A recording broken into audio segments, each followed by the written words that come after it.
Ekonomiya sa probinsya sa Zamboanga del Sur, subling ni Saka sa tuig 2022 sumala sa PSA. Atong sayran ang kompletong report, pinagi kang kamigong Aldren Dilyama. Balita sakto sa hapon.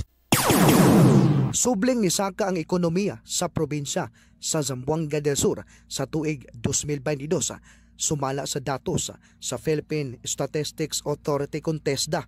Kini ang nigula nga resulta sa gipaygayong Dissemination Forum labot sa 2018 to 2022 Provincial Product Accounts kagahapon adlaw Nobyembre 30, 2023 nga gipahigayon sa Four Queens Resort, Pagadian City. Kahibaluan nga sa tuig 2021 mukabat sa 95.37 bilyon ang gross domestic product sa probinsya, og subling ni Saka kini sa tuig 2022 nga mukabat og 6.5% nga og nagsuma total kini og 101.53 bilyon. Nasayran nga ang tulo ka mga fastest growing industries sa probinsya mao ang mining and quarrying nga dunay 282.9%, other services 35.7% ug ang accommodation and food service activities nga nikabat og 25.8%.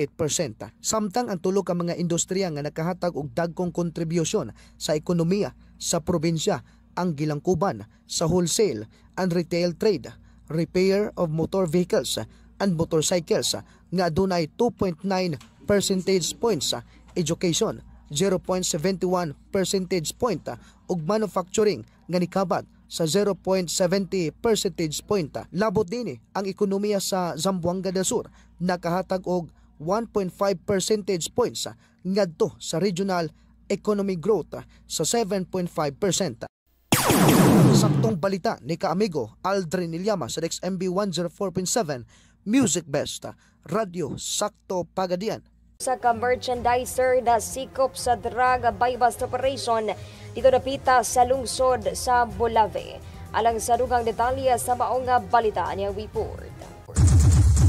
Balita sakto sa hapon. Nasikop ang usa ka merchandiser atol sa gipaygayon nga drug buy-bust operation sa mga kapulisan sa lungsod sa Bolave kagahapon adlaw Nobyembre 30, 2023 sa alas 2:55 sa hapon sa Proksampagita, Barangay Madasigon. Gilang dinakpan nga si alias DJ, 35 anyos, mini og lumulupyo sa Purok 2, Lower Santo Niño, Bahayag. Atol sa operasyon nasakmit gikan kaniya ang usa ka gamayng pakete sa gituuhang shabu ug laing duha ka gamayng pakete gikan sa posisyon sa sospek nga adunay gibanabanang gimbugaton nga 0.4 gramos ug mukantidad kini og 2,720 pesos. Human sa mga operasyon nagikustodiya gilayon ang dinakpan ngadto sa Bolave Municipal Police Station samtang gihikay ang tukmang kasong ipahamtang batok kaniya. Samtang ang mga nakumpiskang ebidensya gidala ngadto sa ZSPPO Provincial Forensic Unit alang sa tukmang disposisyon.